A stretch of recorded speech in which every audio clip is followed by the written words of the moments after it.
And today's feel-good story of the day comes all the way from down in Theodore, Alabama. One of most, if not the most, right-wing leaning states of the Union.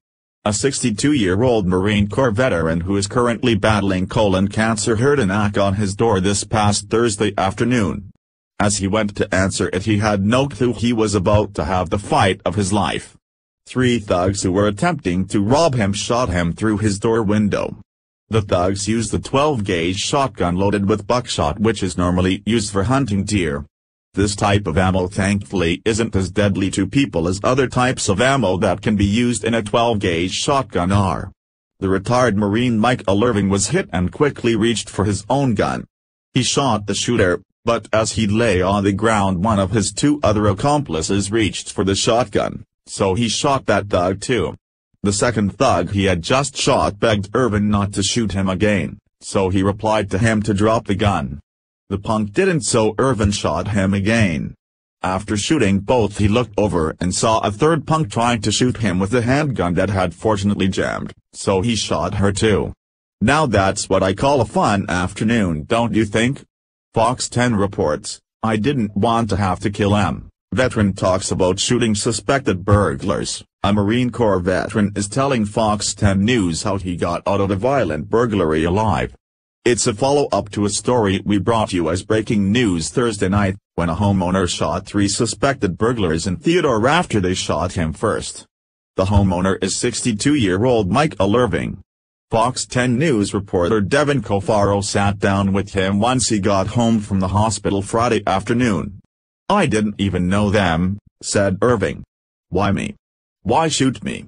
Irving was still in disbelief as he walked into his home. Blood still covered the ground, and there was a bullet hole in both his door and his arm. For him, the last 24 hours have been almost unreal, and it all started with the tap on his door. "I walked right here to open the door, and that's when he shot me right there. They cut loose on me, and that's when I went to the cabinet here, and back behind the coffee was an old-time pistol," said Irving. "I opened the door and smoked them." Mobile County Sheriff's deputies say on the other side of that door, armed with a shotgun and a handgun, were Chastity Jalabhan, Casey Reagan, and Joseph Hathcock. Investigators say it was an attempted robbery, and clearly they chose the wrong house.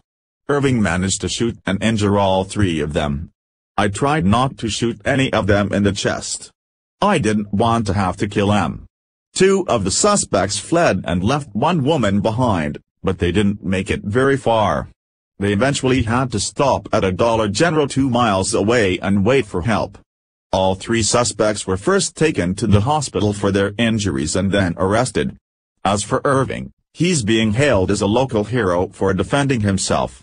He was outnumbered, outgunned, and has been battling colon cancer for the past 2 years.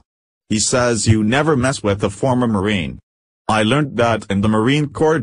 React and do before you get scared," said Irving. He was robbed a few weeks ago, targeted for his cancer medication. Deputies believe that robbery was committed by at least one of the same 3 suspects. After that incident, Irving installed new plexiglass on his door, something he believes helped save his life. "Where the bullet hole is, you can see how thick that glass is, and that's what saved me, because it slowed down the buckshot enough." Irving says someone up above must have been watching over him. "If I hadn't have moved just a little bit, it would have hit me in the chest and sternum and caught me in the heart." All 3 robbery suspects are in Metro Jail. So far, only Hathcock and Gann have been in court, and a judge denied bond for both of them. Hathcock is charged with robbery, assault second, and shooting into an occupied building. Gann is charged with robbery. Jalabhan is charged with burglary, robbery, assault second, and shooting into an occupied building. Deputies say they are still looking for a 4th male suspect who may have been the getaway driver. The suspects are confirmed to be 19-year-old Joseph Hathcock and 29-year-old Casey Reagan, who were both denied bail, and 24-year-old Chastity Jalabhan, who still remains in the hospital with non-life-threatening injuries. Authorities said they are actively searching for a 4th suspect in the case, who was apparently driving the getaway car. Moral of the story: don't mess with the United States Marine. no matter how old or sick that Marine may be. Please share if you love the Second Amendment. Follow us on Facebook at Freedom Daily.